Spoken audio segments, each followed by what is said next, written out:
Welcome to the Edgewood Spotlight, where we shine the light on our community, our athletes, and our future. Right here in Edgewood, we're building something bigger than sports. We're building a legacy. So let's get to it. All right, so what was the vision behind Edgewood Community Center? A lot of people ask me that. How did our entity end up getting the school? It was honestly a long process, but it was doable, very doable. The vision behind creating this entity or being a part of this entity actually was I felt like this community was missing something here in 96. I must admit, I'm not from 96. I'm from North Carolina, but being here in this community on a day to day basis, I was at the time, and back in 2015, I was a volunteer coach over at the middle school with Coach Floyd. And I wanted to go. I spoke to Miss Kelly Fisher, I think at the time she was a principal, and I wanted to volunteer to do something in the district to be able to give back and help kids who may need a extra hand or someone to try to give them opportunities or push them to be better. That's one thing I think that's missing in our community is people who are willing or able to reach back and bring up the youth in whatever direction they're trying to go. So speaking with Miss Fisher, I said, at the time Kayla was going to school in the district, and I said, what can I do to volunteer and I want to help in some kind of way. So she said, why not help Coach Floyd and coaching basketball? So at the time, there was a middle school coach. I went and spoke to Coach, and he agreed to let me come out and help volunteer. So um, first year, we kind of went out there and played and got better. We saw improvement, saw growth, felt encouraged. I felt pretty good about doing that. The team that first year was 500, I think it was. No, let me get it right. The previous year we didn't win any. They didn't win any games. And the first year ended up getting a little bit better and won 5 games that year. The second year we had a pretty good team. End up winning the region that year. We had two young men that I call horses, horse one and horse two. If you come across this video, then those two young men will know exactly who I'm talking about. Had a very good season. We lost one region game that year down at Jet, believe it or not, of all places. No offense to Jet, but we beat everybody in our region pretty handily, and I think they was probably the last or next to last place team in that region, and they beat us down there. That's been my house of horrors at Jet, but pretty good people down there. But yeah, so ended up helping Coach Floyd. Had a pretty good season. Got acclimated with the community a little bit. Did some volunteer work as far as chaperoning kids when they went on trips at the district. So I wanted to do something else to try to help out at some point. So just wanted to try to do something here in this area. So I actually went to the principals in the district. I want to figure out what is missing in this area that could help be a partnership with the schools. So I went to primary school principal. At the time, wonderful lady. I'm not sure if she's still involved with the district now or not. Um, I know her as Dr. Anderson. Very nice lady, very approachable. Um, she said, James, we need in this area, I think the one thing that's missing that we need that everyone could use would be a after school program. So I said, okay, cool. So I went to the elementary school, asked the same question. What's the one thing in 96 that's missing? If you could have it given to you, what would it be? And as a principal, she said, we would love a after school program. Even went to the high school, spoke to the principal, what's missing in 96? And the unanimous answer was a after school program. So we end up going to the district. At the time, it was Dr. Peterson, I think, was the superintendent, Dr. Peterson. So I went, had a meeting, scheduled a meeting with him at the district office. Went in and spoke with him and said, Dr. Peterson, what can I do, or how much would it cost me to rent a classroom over at the vacant old middle school over at Edgewood? Well, it wasn't necessarily vacant, but they built a new middle school conjoining with the high school over on the other side of town. And this middle school was just here. I know teams came over and practiced, and I guess they did a few things over here. But the district still owned it. So I wanted to come in and try to start an after school program because everyone said it was needed at that time. I don't, well, the school didn't offer it, the district didn't offer it. So I went and asked Dr. Peterson, what can I do to rent a classroom over here? And he said, well, instead of trying for the classroom, try for the whole school, you know. And it was saying as a joke. So I said, what does that entail? Maybe trying to get the school, you know? I'm thinking millions of dollars. I'm thinking it's going to be a whole thing. I knew it was no way I could do it. So I just said, you know what? Humor me. What would it take to get to school? He said, you know what? We need a 501. If you had an entity that had a 501c3, which is a nonprofit, it's like the Cadillac of the nonprofit entities. 501c3 is a major deal. He said you get a 501c3 and meet with the district, come up with a plan, give us a strategic plan of the future of being sustainable. If you can do that, then of course we'll deed you to school. So in my mind, I was like, yeah, right, that'll never happen. So a friend of mine, the lady barber, Patricia Partlow, she was a real good friend of mine. She was kind of the yin to my yang at that time. Um, she was a very feisty young lady. It's unfortunate to say she's passed away. I miss Trisha, but at that time we kind of developed a little partnership because she's a '96 homer as well. She loved this area, and we decided she had a barbershop down here at the time. So we decided to form a partnership and say, okay, what do we need to do to try to get this 501c3 and make this thing happen? Get the paperwork, go in front of the board, go in front of these people, and then try to make this thing work. So it's about a 2-year process, which started around 2015.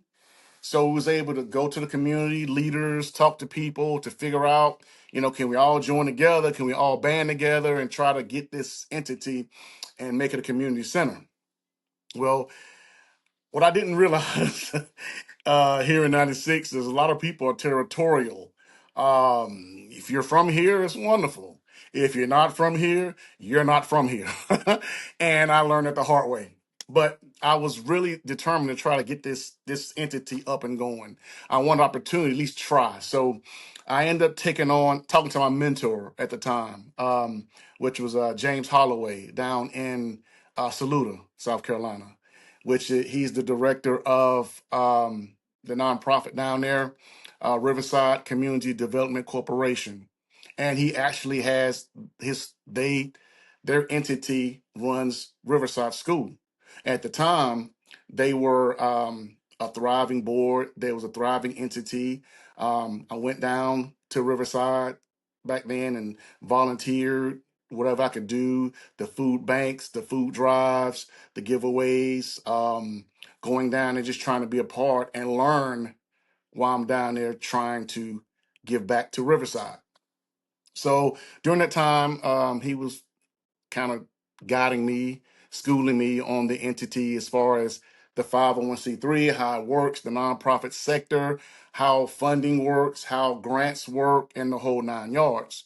So while I was down there volunteering, giving back to Riverside and pouring into Saluda, I was also learning. And by the grace of God, by the grace of everybody that was involved, Mr. Holloway, etc., we was able to get a 501c3. once that happened, it was like, oh wow, here it is. Now what can we do? So obtaining the 501c3. And again, for those that don't know, a 501c3 is a designation given to you by the IRS. It designates you to being a nonprofit entity. Nonprofit does not mean free, everything's free, whatever, whatever. A nonprofit means you're not looking to make a profit in whatever you're doing. A break even point or actually being sustainable to run whatever entity you have, to me, is a nonprofit. Okay. So was able to obtain a nonprofit classifications, the 501c3 classifications.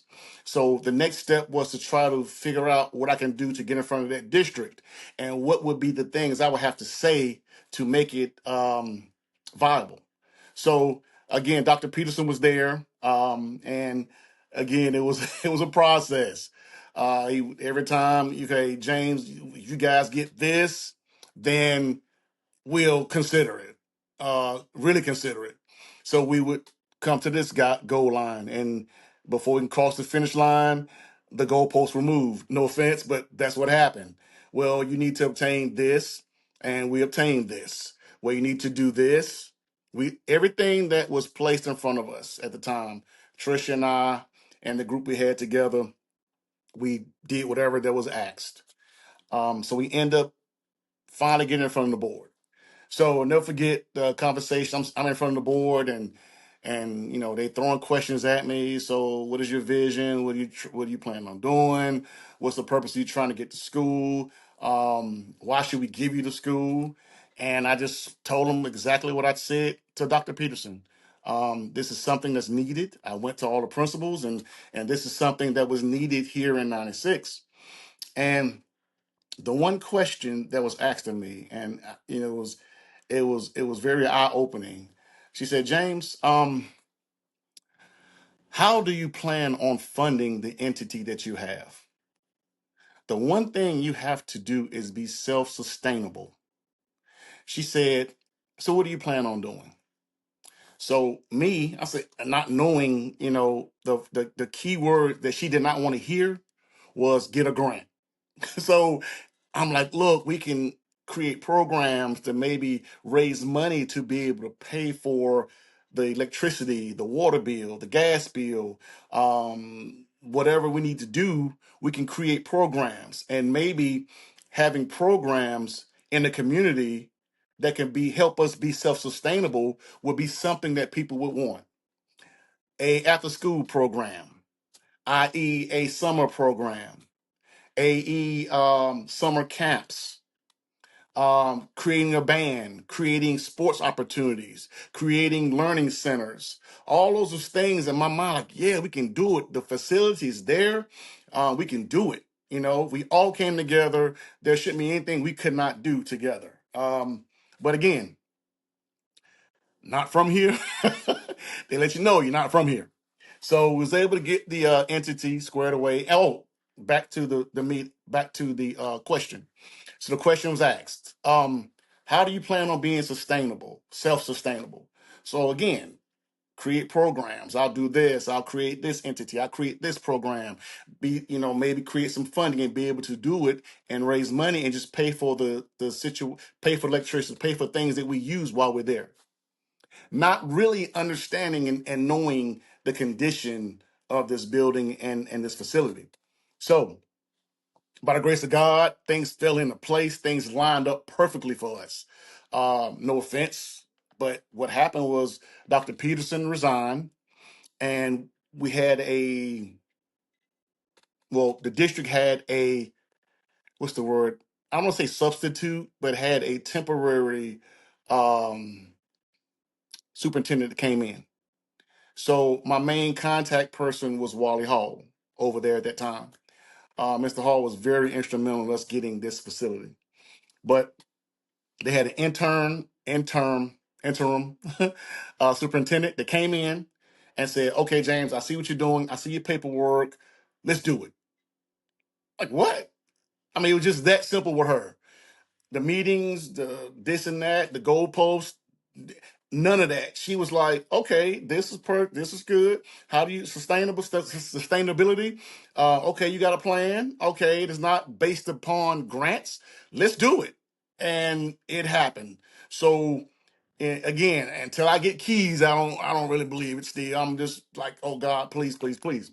So it may have been a 6 month process, but finally we got the keys. Finally we had the meeting where at the district office, the board was there, um, myself and people who was part of the process of trying to get the entity came. The news came again, Index Journal, and we had an interview, and everybody took a picture, and everybody was happy, and it was a glorious day. So it's like wonderful. So here is the thing. Here it got the keys. I mean, got the keys. I was given two bowls full of keys. Have at it. Here you are. Um, get them. Had to figure out which key opened, which lock, which door, which everything. So was able to come over here. Open for the first time. Oh, I'm in. Open the doors. Like, oh, okay. Everything that was left. Old desk, books. I mean, everything. Um, things they wanted. Like the kitchen area, the sinks and all the stuff that they wanted to keep, they kept, and I ripped out. I mean, ripped stuff out the wall, whole 9 yards, and they put all that stuff I think in storage.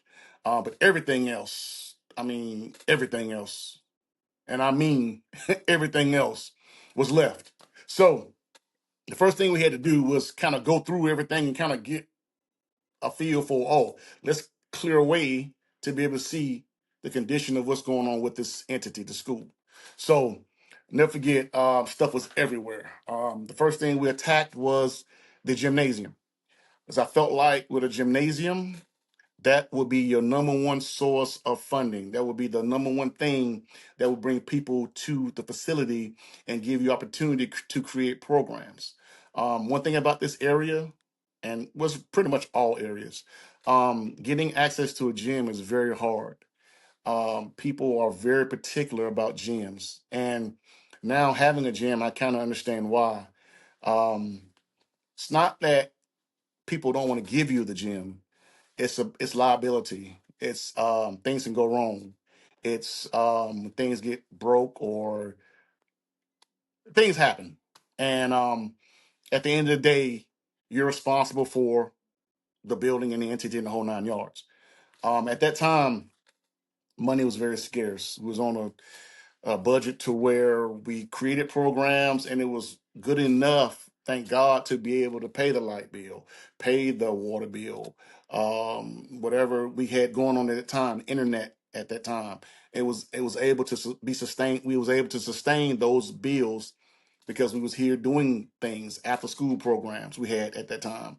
We had summer programs. I love the summer programs. Kind of miss those. So we was offering the programs that I mentioned earlier, and was able to be sustainable, and that was the key. So being able to sustain the building. So again, back to the cleaning process. Took all the stuff, got all the stuff out the way, got the gym halfway decent to where we could see the floor, the discoloration of the floor, mopping that thing, scrubbing that thing, stripping, waxing the whole 9 yards. On that tile floor at that time, it was like, oh God, got to get something to be able to bring funding, and this is our number one thing that we have. This is our number one asset, a gym. So was able to get the gym in halfway decent condition. We tried to we offered little leagues, little basketball leagues, to where teams come in. We played basketball here. We was able to have rent out the gym for local practices, local AAU practices, local recreational practices. Was able to do those things, and while we was doing those things, we was trying to clean up other aspects of the school, the outside classrooms. Again, that was another um, asset for us, and the cafeteria at that time, another asset. But again, everything's left all over the place. So we was able to get in there, clean those things up, and make it presentable. But again, the school was built in 1956, so a lot of things was kind of going on, happening. Leaks in the roof, asbestos all over the place, um, and tile flooring. And tile flooring in the gym was a problem. Uh, days where there's a lot of moisture in the air, that gym gets slick like ice, and I didn't really realize that until people told me after the fact. Coach Floyd, for one, I never forget. He was like, "James, man, we played over there back when this was a school, the middle school, and they had games here to where sometimes they couldn't even finish the game because the condition of the floor. That floor gets real slick, and I learned it the hard way. I would let guys come in and play. Guys call me, "Can we go in and play? Can we get in the gym?" And I would, "Yeah, go ahead." And then, oh, man, we had to shut down, man. We slept, slipping and sliding all over the place. And again, like I said earlier, being liable for stuff.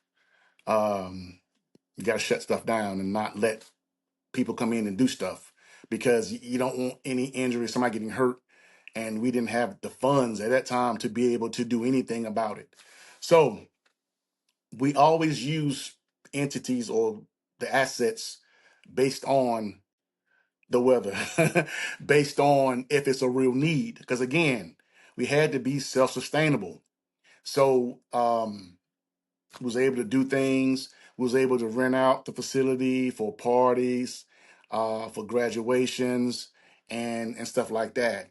People came over and rented space over here for certain things, and we was able to be sustainable behind that. So worked out pretty good. And again, for us to be going since 2015, well, actually acquiring a building in 2017, and we now in 2026.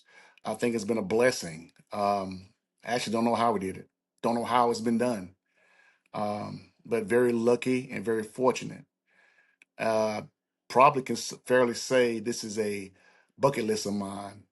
Growing up in North Carolina, there were days I had a choice. I go to the rec center, Windsor Community Center, or I go hang out and do whatever. So those, thank God for Windsor Community Center. I was able to go and go shoot basketball all day by myself. Can't play basketball, but it was something to do. Go play basketball, go play ping pong, shoot pool, go swimming down at Windsor. Just able to just kind of hang out in an atmosphere where it wasn't trouble. It wasn't anything I can get into at that time. And Lord knows I was trouble. But that saved me. So that was one of the passions I had for trying to do something to give back because actually that saved me. That's a whole nother podcast. But so okay, back to Edgewood. So after a few years of trying to create programs and do things, I my baby at the time was in school, and Kayla, she loved volleyball. So and she didn't make the volleyball team, and it crushed her for whatever reason. She didn't make the team, and it crushed her. And then we ended up homeschooling her. So at that time, homeschool kids could not play for public schools. So we created teams. We created my first team I think I created was a basketball team, actually, because I knew nothing, and I repeat nothing about volleyball. So did basketball, and Kayla played. So we did basketball first. Able to get a few girls. I was able to get girls who may have gotten cut from their school team or girls who actually are homeschooled. Girls who got cut from their school team there are a lot of kids that would love to play, had fun playing. But when you start going into the schools, middle school, definitely high school, the competition level gets much higher. So it turns from, oh, let's have fun. Let's just play basketball. I love playing basketball. It's fun, to more of a competitive thing. So at that time, there are a lot of kids in the area that got cut from their teams. So what we did was we attracted those kids who got cut from those teams. Any local kids in the area that were homeschooled, we got those kids. And I did something different, and maybe I shouldn't say it, and maybe I wasn't supposed to. But it's done and over with now. I actually reached out to the alternative school here in the area. For those that don't know, the alternative school is for kids who, for whatever reason, was thrown out of their regular school, out of the school they're supposed to go to, their home school, well, their regular school. Kid got in trouble, suspended, whatever happened. They created the alternative school for those kids to go to. It was called Genesis at the time. So was able to go over and connect with Genesis. And I don't know if I want to say the principal's name on this because I don't want to get him in trouble if there was something we did wrong.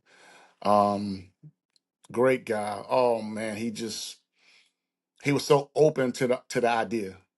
As I wanted to take at risk kids, being our mission, to provide educational and athletic opportunities for at risk kids, our mission. So I said, okay, here's a perfect opportunity. These kids over here at Genesis are at risk. Whatever happened, kids are kids, and it's done. So was able to go and speak with the principal at that time. He was so open to the idea. We even called kids out of class at that time when I was there. I went, talked to him, told him what my plan was, what I wanted to do. He was like, "Oh man, let me so and so walkie talkie called and send so and so, and they came, and it was tremendous." So I got the kids and was able to create the Edgewood Community Center Tigers. Yeah, Edgewood Tigers. Um, so we called it Edgewood CC, Edgewood Community Center Tigers. And I forget, I gotta mention this because I would have been roasted if I did it. When we got the facility, uh, Wally Hall, Wally Hall said, James, there may be some confusion or some kind of thing, a mix up, if you continue with the name Edgewood. Like, why not change it to something else? And I was this close to changing it, not realizing the history behind Edgewood. Didn't know at the time this was the black school. Didn't know at the time this was a school from, was it K or first grade all to 12th? Didn't know that. Had no idea. What they call the equalization school. Had no idea this was that. So thank God I didn't. But anyway, and so we was able to create teams, Edgewood Community Center Tigers. So we did basketball. We played other homeschool teams. We played teams that gave us a chance. For example, and maybe I shouldn't say this in the schools. They probably weren't supposed to do it. But for example, Cambridge Academy. Love those people. Oh God, love Cambridge Academy. They had their school over there and they saw what we were doing here and gave us a chance to be a part of their competition. So was able to play teams like Cambridge Academy, um, Headmaster Lori. Oh, shouldn't say name. Sorry, God, love Lori. Stop. Say it again. Sorry. Love the headmaster. Awesome, awesome woman. Gave us a chance. Love. Anyway, so was able to get homeschool schools to play us. Was able to go play private schools as well. Got in love. We had brought a van for the community center. Was able to transport kids, and maybe I shouldn't be saying this stuff because it's probably illegal now, but I did it. We did it. Transport kids away to away games. and we hosted games here at the school. Um, thank God we was able to host the games we was able to host without the floor situation. But we did have a couple games where we had to stop. But anyway, so teams like Greenville Hurricanes, oh, love those people. They are a premier homeschool entity here in South Carolina. They do everything. They have homeschool kids, but they have every sport, including football. They did 8-man football. Pack Panthers, love those people. Gave us a chance to be a part of what they was doing. Augusta Eagles, again, another entity that gave us a chance. Love them for that. So my kids had competition and was able to be a part of something and to be able to play and have a chance.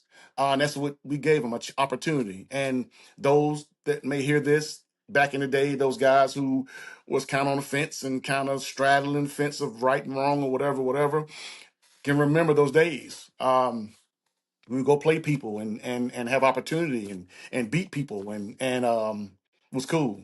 Um, but anyway, love those days. So we did basketball, and then we created volleyball. And Lord knows I didn't know what I was doing with volleyball. Had no idea from overhand serve to underhand serve, spike, set, none of that. YouTube is your friend. um, so we created the entity because again, my daughter loved volleyball, wanted to play. What I'm gonna do? So we created a volleyball team, and went again those same teams: Pack Panthers in Columbia, Greenville, the Hurricanes out of Greenville, Augusta Eagles out of Augusta, Cambridge. Love the academy over there, Cambridge Academy. And believe it or not, in basketball, the middle school public schools didn't want no part of playing homeschools or put together teams, and I can understand why liability stuff. But volleyball was different. We didn't have any issues with volleyball. When I created the volleyball team, we went to play in Newberry Middle School. We went to play Mid Carolina. Those entities were willing to play us as a homeschool entity or put together team, so to speak. Basketball, no way. But volleyball, no problem. We got drilled our first year, every game drilled, but we did it. We was a thing. Girls played, who wouldn't have had a chance to play um, anywhere else. So first year, needs to say we didn't win a match. The second year, a little bit better, a little more competitive. Had a year under our belt, and we won like 3 or 4 matches. Did tremendously well, and loved the opportunity, loved the experience. Um, did it. Another check, another accomplishment. Um, Volleyball was fun. Once I learned it and kind of got into it, I was like, yeah, hey, let's get it. But volleyball's hard, and no, I don't want no part of that. But it was done.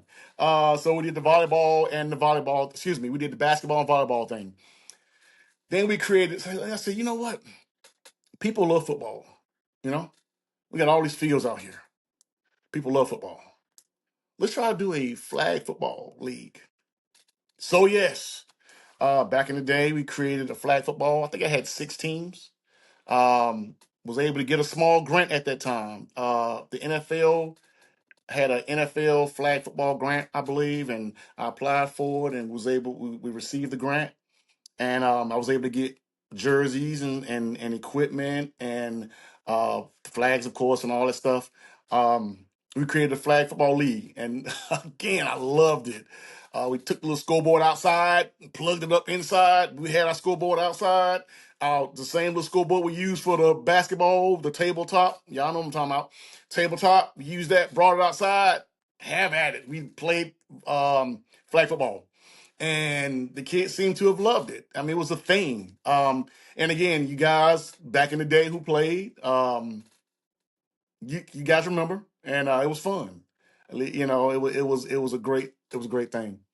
So that was another thing that was done and accomplished here with the Flag Football League. So then, um, after a few years trying to create programs, and I said, we got to do something. We got to start doing more to, even without grants, because grants, one thing, let me dispel this notion and this right now. Grants are not guaranteed. Say it again. Grants are not guaranteed. Back in the day, every answer was, "Oh, a grant. Oh, a grant.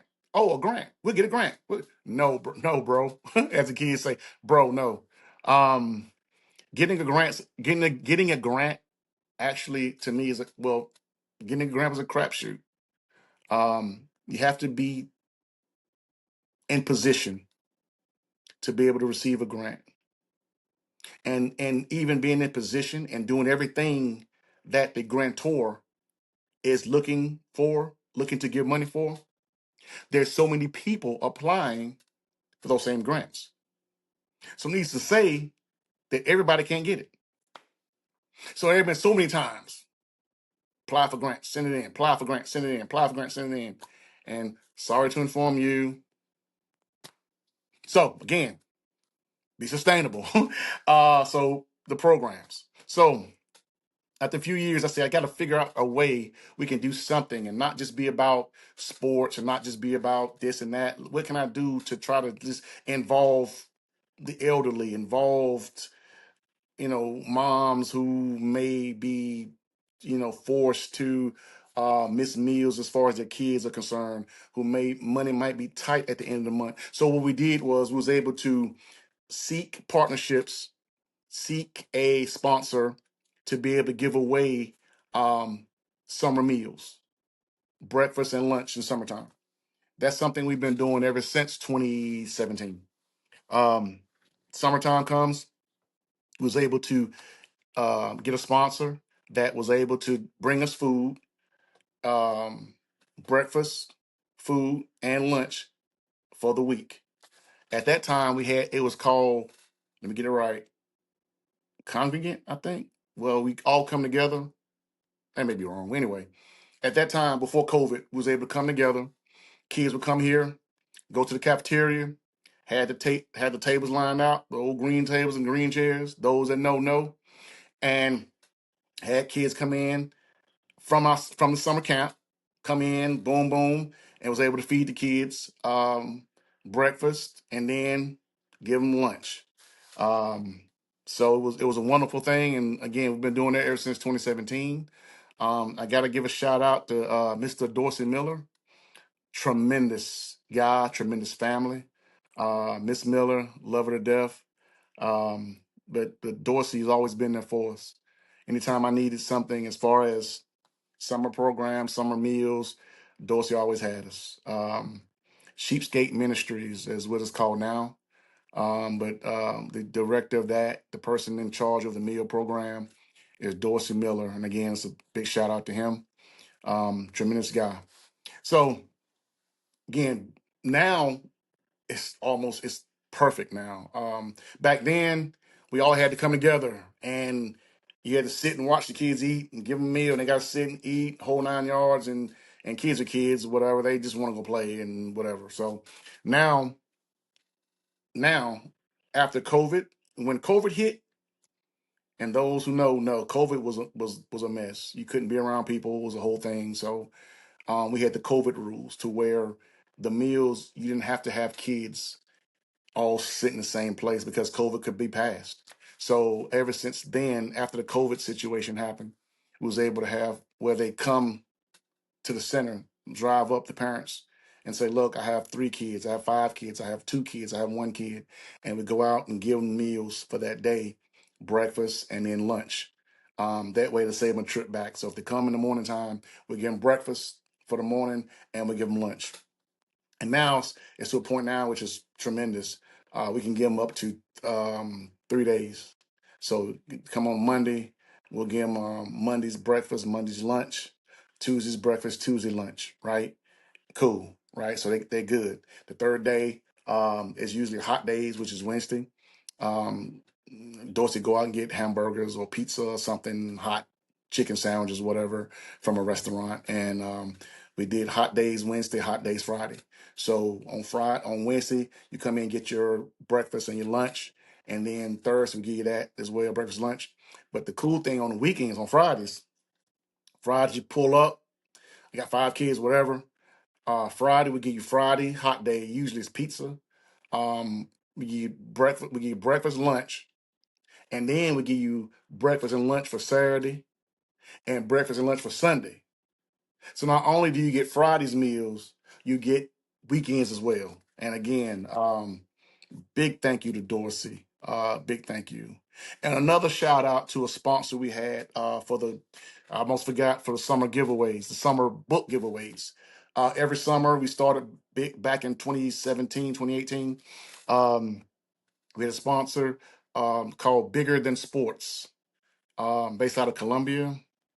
Bigger Than Sports reached out to us and said, James, we want to combine with you and do something for the community. The first few times they actually had shoes. It was book bags, all the stuff to go in it, the paper, pencils, whatever, and they had shoes. So um, they had a company that gave them shoes, and they come up and they gave us what shoes they had. So the first few years of that program, we gave away not only the book bags and pencils and all the stuff they needed, but they also gave the shoes at that time that we had and the sizes. So that was a tremendous thing. And we still doing that even today. Summer book bag giveaways. Um, not the shoes anymore, but just pretty much book bags, paper, pencils, whatever's needed on the list. Usually, the district now or the schools have a list they give out with whatever the child needs.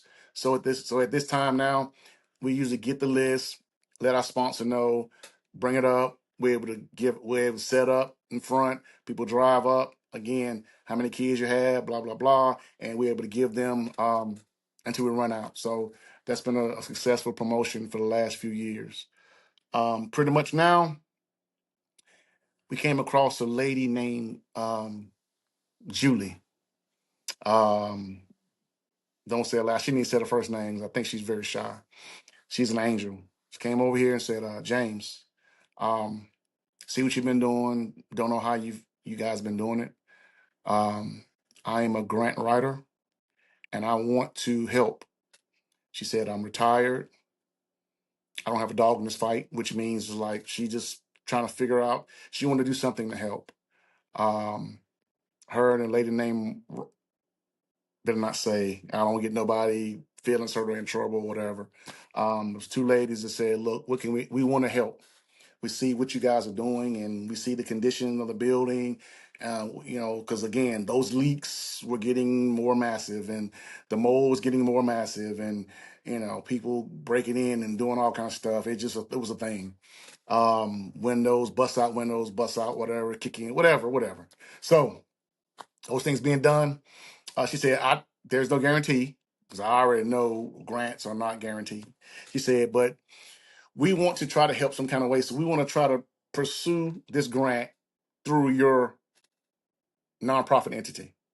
So whatever works, wonderful. But also at the same time, I had someone approach us from North Carolina and was like, look, we're trying to get grant funding and trying to build houses. We're trying to get senior living houses, sort of like senior apartments, senior housing, for the elderly, the senior, James. But yeah, so at the same time, I was working at, okay, this may happen, this entity may come and they may try to get some funding and be able to do something with part of the building. Then that way that'll keep everything sustainable. Because at that time, it was looking kind of bleak. Again, roof is not cheap, floors, so all of the assets we had was kind of becoming liabilities. Never forget. I shouldn't bring this up. Hopefully they don't see this, but rented the facility to a family that had a King Sierra here. I felt so bad, and This the one time, ton of people, maybe about 150, 200 people. And of course, it rained. Of course, it was about three nice sized holes in the gym in the roof. Needs to say that was not a good feeling. It was not a good look. But at King Sierra's, yeah, it was pretty bad. It rained and um, got through it, but it wasn't good. Got through it, but it wasn't good. So again, Julie came along. Her names. Two ladies came along. Look, we just want to help guide you through this. Cause I'm the first to admit I don't know a lot of stuff. I don't. I mean, like, I have a lane. That's my lane. Anything above that is not that ain't my lane. Trying to maintain and run this entity, eh, on a certain level. Okay, I can do this. I can do this because this is kind of my lane. Big grants, all that stuff, like where to apply, how to apply, this, and that. Uh, that again, not my lane. Them two came in, and again, it's an entity out of North Carolina. It was kind of a okay, praying like which one's gonna work. Please something, because it's getting worse, and it can't. No matter what you want to do, at some point it's a can't because things won't allow you to do it. So all of the local help I was trying to get, local thing, people was telling me, "Yo, James, just close it down," or I had people tell me, "Yo, James, just let it implode from within, and then just have it knocked down. That's probably the best thing to do." I had the people telling me, "Look, just it's on its last legs anyway. Um, it's probably best just to knock the school down and level it out and get all the junk out of there and start fresh." And honestly, I kind of listened at that time. Honestly, it was kind of a good idea. Like it might be the best thing to do at that time. Um, but again, even again, I didn't realize. Let me for it get mad at me and cuss me out like they do anyway. Didn't realize the importance of this school, but I get to it later on. Anyway, so come to find out, tearing this down, or even tearing half of it down, costs thousands and thousands and thousands of dollars. It ain't like, oh, I get my boy, to come knock it down and take it off, and no, none of that. It's real money, which we didn't have real money. So yeah, so they came in and maybe I want to say a year and a half. Everybody's like, we're gonna do this, we're gonna do this. Let's meet, let's pray. Yeah, I mean that's all important. It's kind of like, is this really gonna happen? So never forget the phone calls. I don't know, I was driving somewhere and got a phone call and was like, James, this is so and so from the National Park Service. Oh, if your entity is chosen, can you do XYZ, XYZ, XYZ? Yes, by all means. The grant is for $750,000, whatever. Can you do XYZ, XYZ, XYZ? Can whatever it takes? Um, Again, not my league, not my level, not my lane. Um, we were chosen. Like I was like, hello, yes, you was one of the entities chosen for the grant, but there are stipulations. By the time I didn't care. Like, let's get it. Let's get the roof. Let's get it. Didn't know about all. It's a thing with grants, boy. It's a thing. Gotta be careful. People see your grant money, and if you don't know, you don't know. Something that may cost 50,000 was now 200,000 because just cause it's a grant money, we can get it. You don't know no better, so hey. So there were things I had to do with the grant. First, let me make it very clear: we did not control the grant because everybody, oh, they got money over there.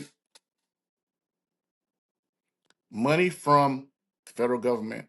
There are very strict um, requirements and things you have to do. There's no way around it. There's no way, no way.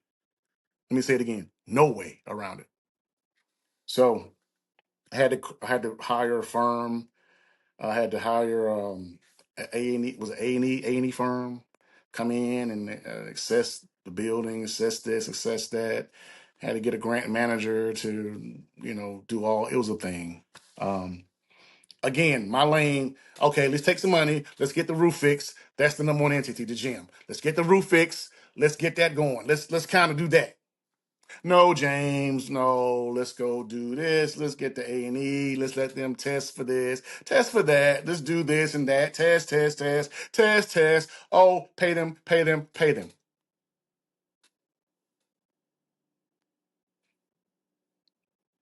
Wait a minute, time out. Roof leaking. Stuff need to be mold growing up the wall. But so it was a thing, but never forget. Had a meeting, one of many meetings. Let me stop because blessed beyond. And it's not it's hard maintaining this grant. It's very hard. So had a meeting and it was discussed with James. Look, I know you want the roof fix over the gymnasium and cafeteria and outside classrooms. I know you want a new gym floor. I know you want flooring. I know you want paint on the walls. I know you want to encapsulate the mold. I know you want to do all those things, but James, I'm sorry, you just ain't got the money. The roof we estimate gonna be what they tell me. They said the roof by itself is going to be $600,000, and maybe you can apply for another grant and get the floor done, and that'll be all your money. Okay, so with 750 and paying you guys, which wasn't cheap,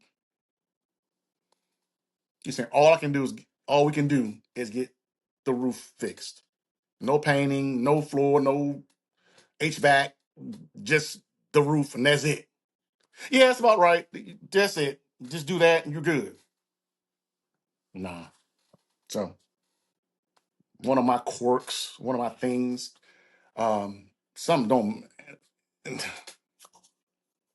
Am I calling them crooks? No.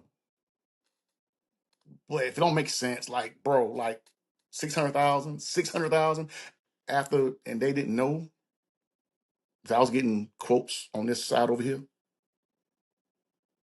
So when they came to me and said, "Oh, 600,000," I had been quotes over here, getting quotes over here. So no, it wasn't that. No, it wasn't that. So the Aries sent me kind of like, yo, no, that's not, we're not doing that, because we can do this.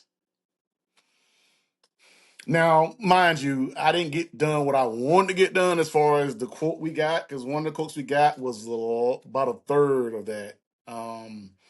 That's what I wanted to go with, but wasn't allowed. Stipulations.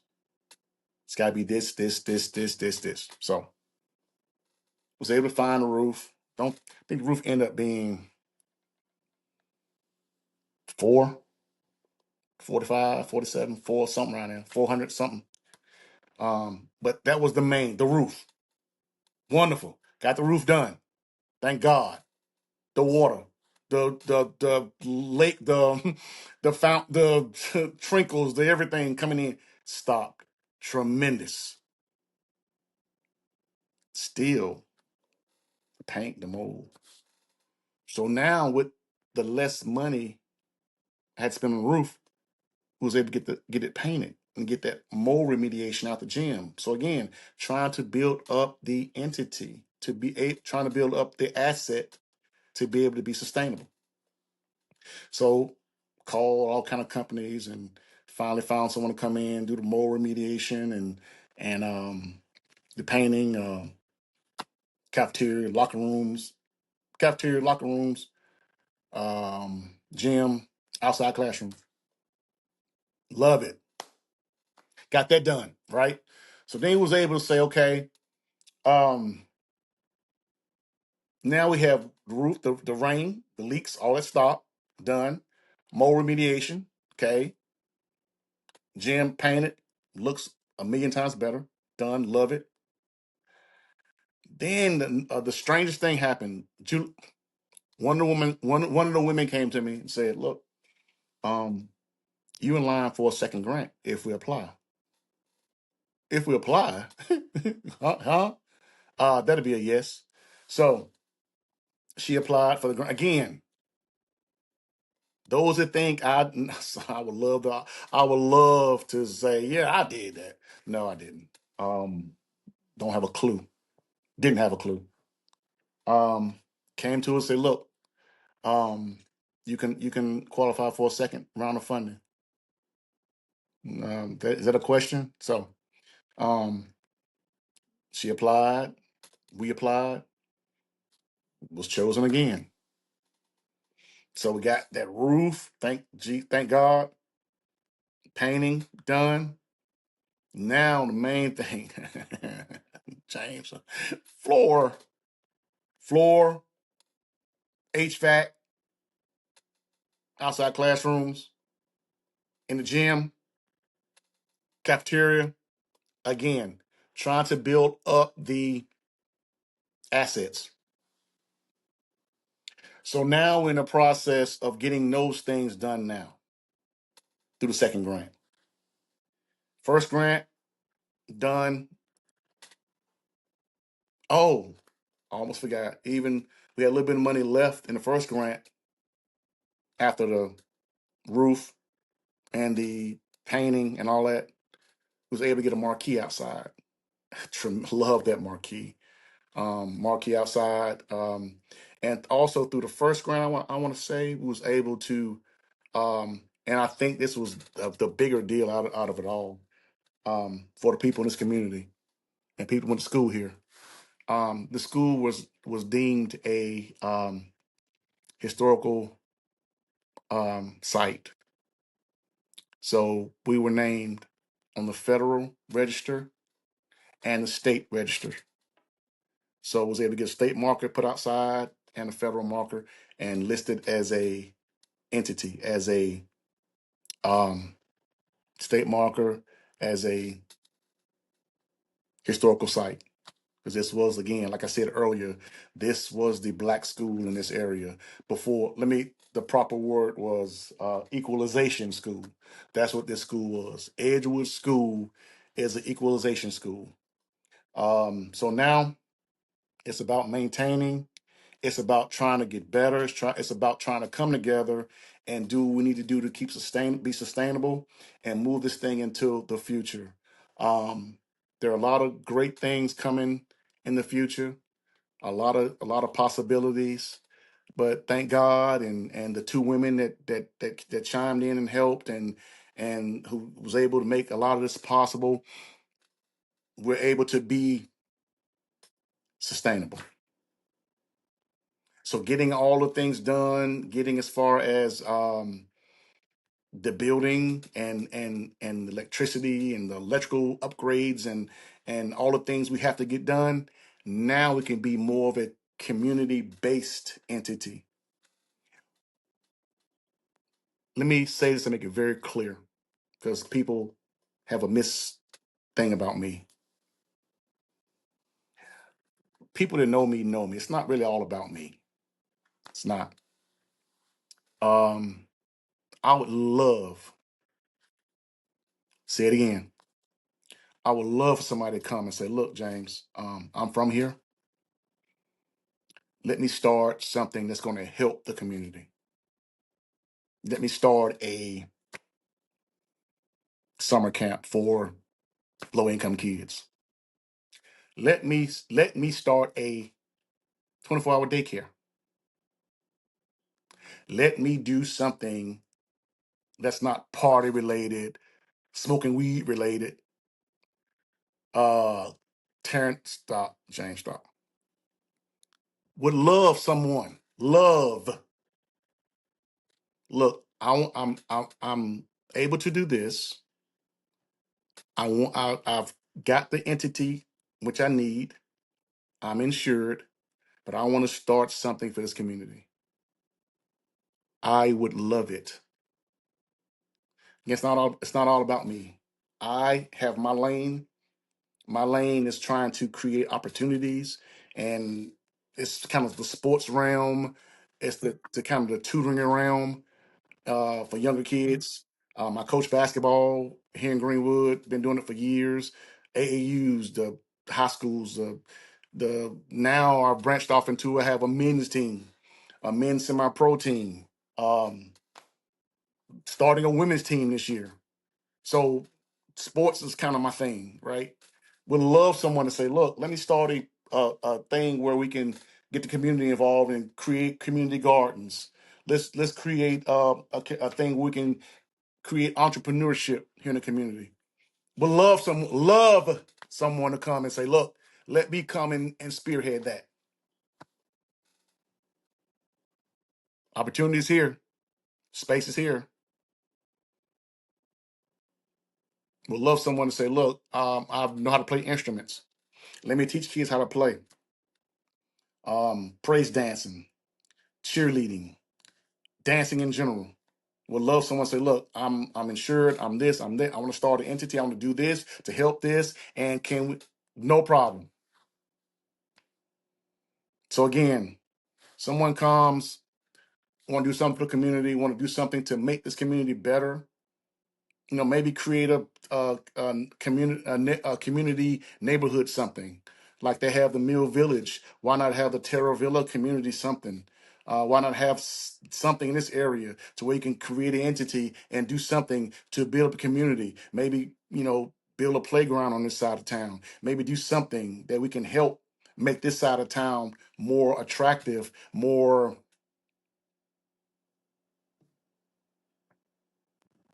sustainable. So I would love have a conversation.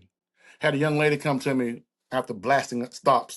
Had a young lady come to me, say, look, I'm not gonna say any names, but somebody came to me and said, I want to start something for teenage girls who may be molested or may be going through something or may like a big sister program thing. I said, oh God, would love it. When do you want to start?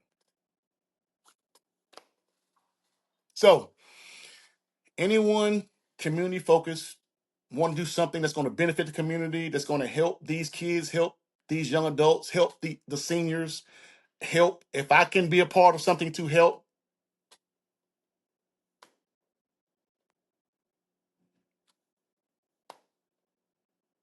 Again, anybody that know me. So continue to follow us, continue to see what's going on. Edgewood Community Center, edgewoodcc.org, Facebook page, Edgewood Community Center. Follow the videos on YouTube. Again, edgewoodcc.org. And this has been the Edgewood Spotlight Show. Any questions, concerns, email us at Edgewood. Oh, I'm sorry. Email us at info@edgewoodcc.org. Again, info@edgewoodcc.org. Great to talk to you. Talk to you soon. Again, follow us, social media, Edgewood Community Center.